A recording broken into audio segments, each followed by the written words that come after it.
Aujourd'hui, il fait beau, c'est une très belle journée, mais c'est la journée après les orages, la tempête et la tornade.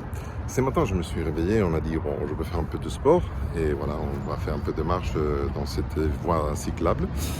Et pendant que je marchais, j'ai vu pas mal de branches arrachées, comme celle que j'ai ici, derrière moi, qui appartient à cet arbre. Et il y a beaucoup de dégâts partout. Derrière moi, il y a encore, vous voyez cet arbre, voilà.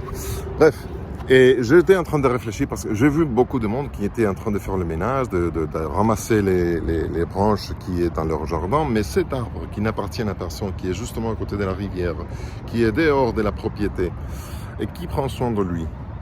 Et, et voilà, et je me suis rendu compte que c'est les arbres comme celui-là, dès qu'il arrive une tempête, des orages, les branches qui sont faibles, sèches, malades, sont arrachées naturellement et sont celles que vous voyez sur le sol, par terre.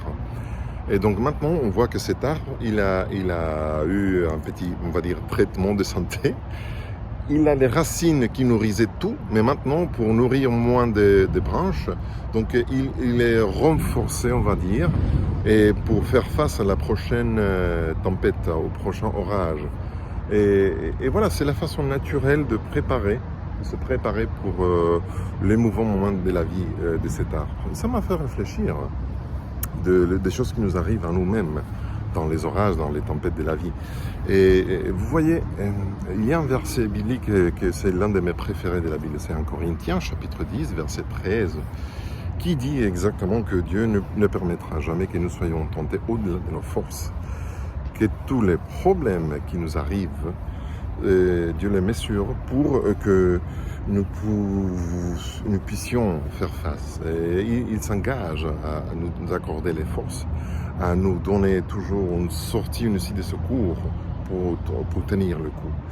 Mais ça m'a fait réfléchir que nous sommes parfois comme ces arbres qu'il y a derrière moi. Dieu permet certains problèmes, il y a d'autres qui ne le permettent pas, si Dieu lui fait confiance, bien sûr. Mais il y a des problèmes qui nous arrivent, que parfois on pense que ça nous dépasse, ça nous blesse, ça nous fait du mal. On voit qu'il y a des choses qui sont arrachées de notre vie, que ça fait du mal, on va dire. Mais après quelques temps, parfois quelques heures, parfois quelques jours, parfois quelques semaines, parfois quelques mois, parfois même quelques années, ou décennies même, on se rend compte, en regardant en arrière, que ça nous a fait du bien, ces soucis que nous on a eu il y a quelque temps.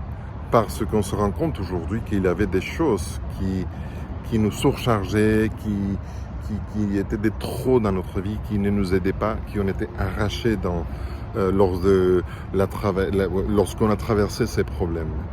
Et c'est Dieu qui utilise parfois certains problèmes, qui laisse passer, qui laisse que nous touchent dans la vie, pour couper les branches de trop de notre caractère ou des choses qu'il y a dans notre vie.